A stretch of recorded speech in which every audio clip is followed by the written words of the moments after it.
Penang George டவுனில் உள்ள பிரபல தனியார் மருத்துவமனையைச் சேர்ந்த 3 மருத்துவ நிபுணர்கள் நேற்று ஒரு வழக்கறிஞருக்கு செலவு தொகையாக 78,000 ரிங்கிட்டை உடனடியாக கொடுக்க வேண்டிய நிலைக்கு ஆளாகினர்.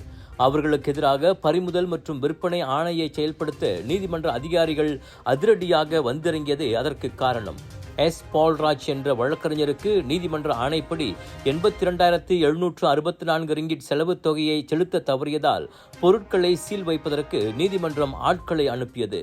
2014 தமக்கு சிறுநீரக புற்றுநோய் ஏற்பட்டதாக தவறாக முடிவு செய்து இடப்பக்க சிறுநீரகத்தை உடனடியாக அகற்ற வேண்டுமென வற்புறுத்தியதாக கூறி 3 மருத்துவமனைகள் மற்றும் 8 மருத்துவர்களிடமிருந்து 45 மில்லியன் ரிங்கிட் இழப்பீடு கேட்டு பால்ராஜ் வழக்கு தொடுத்திருந்தார். தனக்கு புற்றுநோய் இல்லை என்பது பின்னர் உறுதி செய்யப்பட்டதால் அதிர்ச்சி அடைந்தவர் மருத்துவர்கள் கவனக்குறைவாக இருந்ததாக கூறி அவ்வழக்கை தொடுத்தார்.